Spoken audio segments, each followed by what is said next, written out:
ध्यान दें, जब जीव संसारिक सुख की प्राप्ति के लिए कर्म करता है और तत्वतः उस कर्म का फल उसे प्राप्त नहीं होता है तो क्या करता है? दुख प्राप्त होता है ना। आज समाज में हर कोई कहता है कि महाराज मैंने धर्म किया, मैंने यजन किया, मैंने व्रत किया, लेकिन इन व्रतों को करने से सुख मिला कि दुख मिला? आज एकादशी का व्रत है, तो एकादशी का व्रत है, इसका मतलब क्या है? केवल भर दिन भूखे रह जाना या अन्न छोड़ करके भर दिन खाते रहना? सुबह से लेकर के लोग जिस दिन व्रत होता है भर दिन फलाहार करते ही रहते हैं। अरे ये कुट्टू का आटा है, तो ये फल है, ये दूध है, ये फलाहार है। विचार करो, व्रत कम, उस दिन खाने पीने की अधिक तैयारी आजकल हो रही कि नहीं हो रही? जितना अन्न में परेशानी नहीं होता उतना व्रत में परेशानी हो जाती। इन व्रत को करने का अभिप्राय था कि हम अत्यधिक समय भगवान के लिए निकाल सके। उपवास का मतलब होता है उपसमीपे, हम भगवान के निकट बैठें, भगवान के लिए यजन करें, साधन करें, व्रत करें, नाम जप करें, ये व्रत है। भले ही खाओ पियो, अन्न ही खाओ, लेकिन भगवान के निकट बैठो। कम से कम एक दिना के लिए तो समय निकाल सकते। महीने में 2 दिन कोई समय निकाल सकता है कि नहीं भगवान के लिए? जिन भगवान ने हम सबों को जीने के लिए हवा दिया, जल दिया, वायु को दिया, हर प्रकार से भगवान ने स्थिति को दिया, उन भगवान के लिए हम समय निकाल सकते हैं कि नहीं? अरे उनके लिए ना निकाल सको तो अपने लिए भी कम से कम समय निकालने का प्रयास करो। हम जीव दूसरों के लिए बहुत समय निकालते हैं, लेकिन खुद के लिए समय नहीं निकाल पाते हैं। विचार करो, सच्ची बात यह है कि 10-5 मिनट भी अपने लिए सोच नहीं पाते। सोचते हैं, अगर अपने लिए सोच ले तो काम बन जाए। तो इसीलिए जगत के कल्याण के लिए भगवान वेदव्यास ने जब देखा कि मंदा सुमंद मत्यो मंद भाग्या पद्रुता, जीव सुख के लिए कर्म करता है लेकिन बदले में उसे दुख मिलता है। बोले कैसे?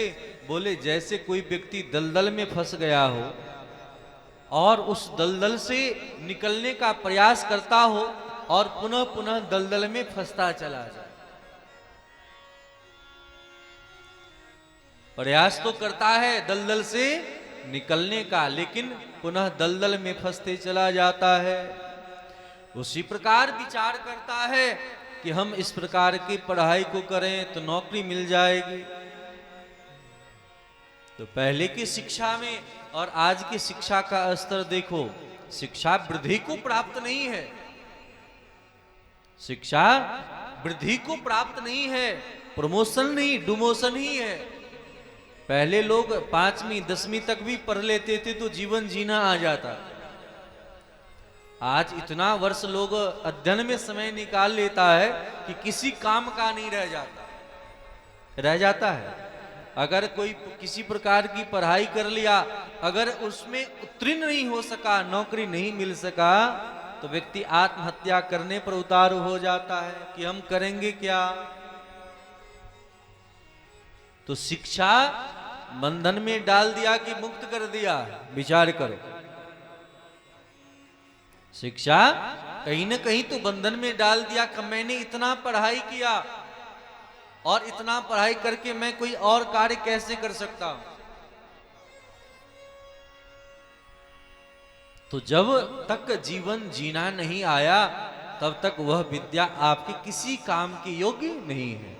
विद्या तो वह है जो आपको बंधन से मुक्त कर देता है। लेकिन हम जीव उस प्रकार की शिक्षा को ग्रहण नहीं करते। अरे संसार में कोई कार्य छोटा बड़ा है? कोई कार्य छोटा बड़ा नहीं है, लेकिन हम लोगों ने किसी कार्य को छोटा किसी को बड़ा बना दिया, यानी आलसी प्रमादी हो, इसीलिए कल्याण नहीं हुआ। तो वेदव्यास भगवान ने इन जीव जगतों के ऊपर ही कल्याण के लिए 17 पुराण बनाए।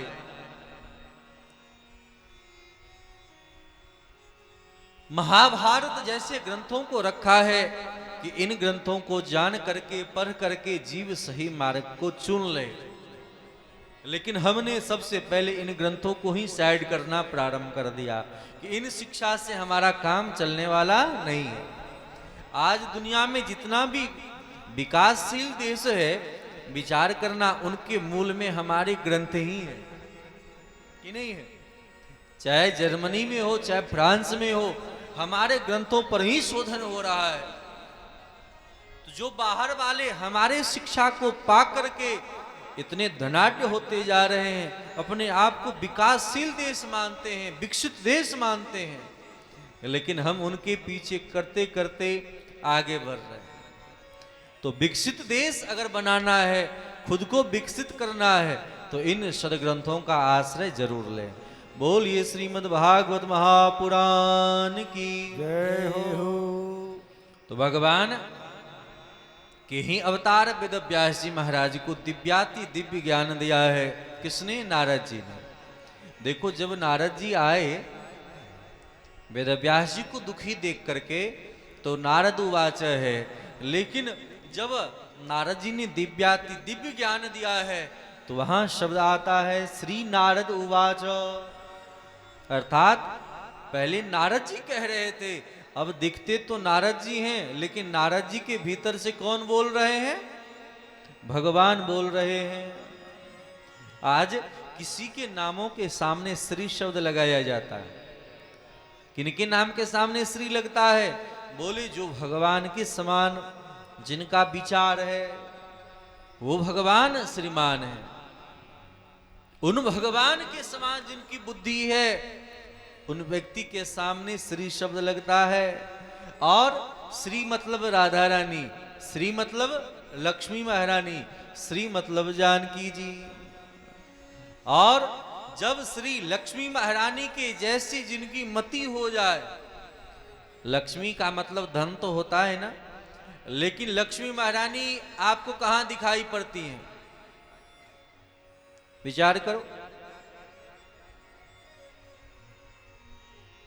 लक्ष्मी महारानी कहां दिखाई पड़ती हैं?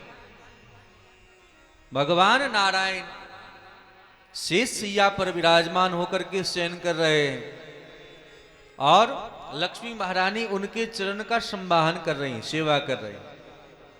लक्ष्मी का मूल रूप तो वही है कि नहीं है? लक्ष्मी भगवान नारायण की चरण कमल की सेवा करते हुए दिखाई पड़ती हैं। आज हम सभी जीव लक्ष्मीपति बनना चाहते हैं।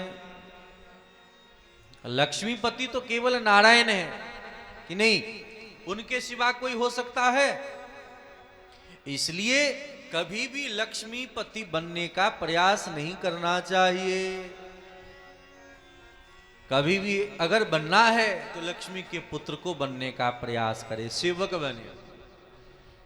अगर मानव जीवन में हम धन के लिए अगर सत्कर्म कर रहे हैं तो ऐसा करना नहीं चाहिए। अगर फिर भी अगर आपको धन चाहिए, लक्ष्मी चाहिए, तो निश्चित करके भगवान श्री नारायण की उपासना करें, क्योंकि नारायण के बिना लक्ष्मी महारानी कहीं स्थित हो ही नहीं सकती। भगवान नारायण के बिना लक्ष्मी नहीं रह पाती है। इसीलिए लक्ष्मी प्राप्ति के लिए नारायण की सेवा अत्यंत जरूरी है। विचार करें, समाज में जहां कहीं भी आप धन संपत्ति देख रहे हैं, चाहे बड़े बड़े आश्रमों में, मंदिरों में, तो उन आश्रमों में कहीं न कहीं नारायण की सेवा की प्रधानता रही, क्योंकि बिना नारायण की सेवा किए लक्ष्मी महारानी वहां पर विराजमान हो ही नहीं सकती। भागवत के 10वें स्कंद में गोपी गीत में कहा, जयति तेधिकम जन्मना ब्रजः श्रेय